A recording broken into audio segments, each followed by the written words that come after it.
Hey there, Mary Sheila here with Occidental Nutrition. And I had a client ask me the other day about how to avoid what she called the fourth meal, or just overeating at night, having dessert, or maybe it's in the afternoon. That's like that trigger time where we might eat our trigger foods, overeat the wrong things, processed foods. And it has become somewhat of a habit, and we want to change that. And no matter how well we do, that time comes, that magical witching hour, and it still tends to happen. So I want to talk about some ways to eliminate that. And it's a process. It's not always an overnight thing for everybody, but let me shed some light, let me shed some awareness and some tips and tricks. And I'm going to kind of start with things you can do earlier on in the day, and I want to lead up to strategies that work in that moment that can really support you in making that shift. Okay. So first, I want to just say that the first step to making any kind of habit change is really having awareness that we want to change that, and also awareness of why we want to change that. So let me speak to that for a moment. The why would really be that habit or behavior is not serving your health goals and needs, right? If you are wanting to lose weight and you're doing really well all day, and then you're having this big whatever it is full of processed foods at night, that's not serving you, and that's holding you back, and that's probably not putting you on the path that you want to be on. The other thing is, if you care, which we all should, about your brain health, it's actually really important to have more space between our last meal and going to sleep. 3 hours is ideal. And having too much sugar closer to bed is really not good for our whole metabolic health and our blood sugar stability and our insulin. It can lead to insulin resistance. And, Alzheimer's and a lot of brain cognition stuff is usually insulin resistance in our brain. So we really want to pay attention to this, because this is important as we age. And we also might realize, I want to sleep well. And we know that those late night eating is not helping us with our sleep. So we're not waking up feeling rested, or waking up and peeing and not being able to get back to sleep. There's a lot of things that can happen as a result. Late night eating can also affect just even our joints. We might be eating the wrong things. It could lead to inflammation. So again, we want to explore why, and then we also want to explore why and how we really want to feel, right? How we want to feel, what our goals and our dreams and our things that we have that we want to do in our everyday life, and maybe things we want to look forward to in the future. Okay. So the first thing I want to share, besides really reflecting on that, because that's important, we have to know our why, is to make sure we are front loading our day with protein. So make sure your first meal, aka breakfast, is rich in protein. Think dinner for breakfast, to keep it simple. Okay.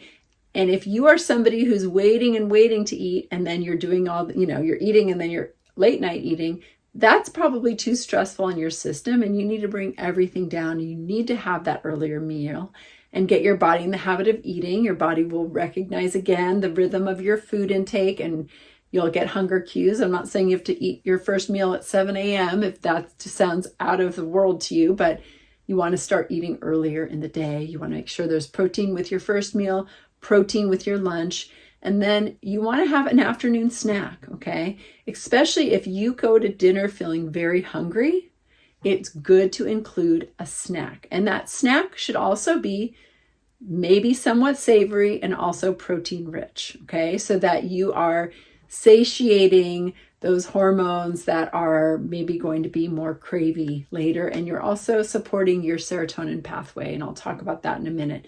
One of my favorite things is just to get a small little plate out and make a little charcuterie plate. It's easy to just grab a little handful of nuts, maybe 2 or 3 olives, maybe a little slice of cheese, a little slice of turkey or some smoked salmon, and maybe a few pieces of pickle, a little fresh fruit like apple or pomegranate or berries, just like a little bit of everything, or maybe just 2 or 3 of those things, but something that is satiating, nourishing, some healthy protein, some healthy fat, some good minerals, right? That's going to kind of stave off the hunger, have your dinner. And then, you get to that place where you might be, wanting more food. But again, you're front loading your day, you're having an afternoon snack, you're having your dinner, okay? Afternoon, evening is a very high time for low serotonin. Serotonin is a neurotransmitter that we make in both our belly, in our gut, and in our brain, and it helps us to feel more satisfied. And low serotonin, which it naturally gets low in the afternoon, our cravings increase, especially for carbs, also for alcohol. Like, let's face it, it's 5 o'clock somewhere, it's beer 30, it's 4:20. Like, that's when the cravings kick in. So we want to lower we want to support our serotonin pathways. So we want to support our serotonin pathways. That afternoon snack is a great way to do it. A walk out in nature is a great way to do that as well. That will naturally boost our serotonin. You'll come back feeling more satisfied, maybe a little better mood, maybe you've worked some stuff out, and maybe you don't have a craving for anything at that point anymore. Maybe you also need a little social interaction. Call a friend, hang out with a friend, walk with a friend, whatever it is, that can also lift our serotonin. So serotonin is a real thing, and that can often be cravings. That can often contribute to cravings if it's low. So now we're in that moment. We've eaten dinner and we're like, okay, I don't want to snack anymore after this. So what you want to do is you want to go in your bathroom and brush your teeth. You want to floss, irrigate, brush. You want to do a great job because it's early, it's not too late, and you want to feel really good in your mouth so that you don't really want to eat again and have to brush your teeth again. So you don't really want to have to brush your teeth twice, right? So it might not work every time, but if you get in the habit of doing good dental hygiene right after dinner, it's probably going to stop you from wanting to eat again, okay? The other thing that you can do is you can take a bath or a shower, depending on what you have and all that kind of stuff. Or maybe a foot bath in a warm bowl of water with a little Epsom salt. Maybe that's all you can do. But the bath or the shower is going to really calm your nervous system, and it's going to give you that kind of calmness that you might get from eating the food, okay? And you're really recognizing that I'm aware that this is happening and I'm making a different choice.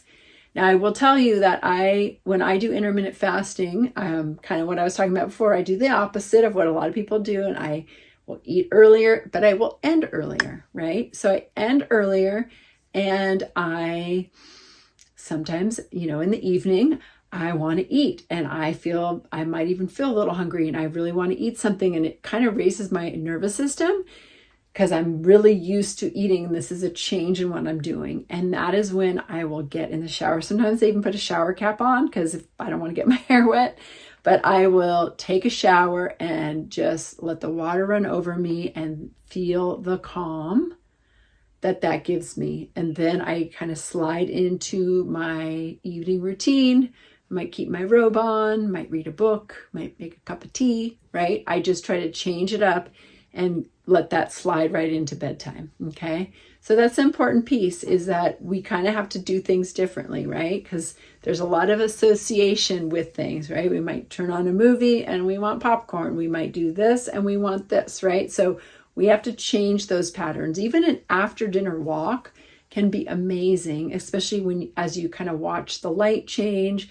It calms you down. Whenever I do that, I come home and I usually crawl into bed and it's still a little bit dusk, right? I know you can't always do that if you've got kids and this and that, but when you can, do it. You also might want to have an accountability friend that you say, hey, I'm trying to do this new thing. I'm trying not to eat after dinner. Can I text you? Can you text me? Can we talk? And maybe pick a friend who's working on that too, right? And you start a new habit. Maybe you talk to your friend every night instead of eating, right? So something else that can fill up that space. Maybe you journal, whatever that is. And then last but not least, and I have a link down there below for you to grab if you're interested, but you can also have a sign. So I'll show you my sign. You can click the link, or you can make your own sign that says the kitchen is closed. So after dinner, you put that kitchen is closed sign up, you brush your teeth, take a shower, you go in your kitchen again later, you're like, oh, I just want, and then you see the sign and you are reminded in that moment, oh, I'm not eating right now. So you might sometimes say, too bad, I'm going to eat. But you might also say, oh, I'm so glad I had that sign up. It just reminded me not to eat. And over time, a few days go by, a few more days go by, a week goes by, suddenly you're not even needing to go in the kitchen after dinner. You've started to change that behavior, right? Maybe it takes a little longer, maybe it takes a little less, but slowly but surely, maybe you have relapses, but slowly but surely that behavior is changing. And I know you can do it. Okay, we talk about this a lot in the Vitality Club. I know you can do it. It's not always the easiest, but it's totally doable for us to change our habits. Our bodies want us to change it so that the body can have a better rhythm with whole foods and regular meal times and fasting during the night while we eat during the day. There's a lot of wisdom to eliminating that late night meal. Okay. So thank you for watching. Click the subscribe button, click the bell for notifications, stick around my community, get on my email list in my business, Occidental Nutrition. I have lots of great offerings, and thanks for watching, and I'll see you soon.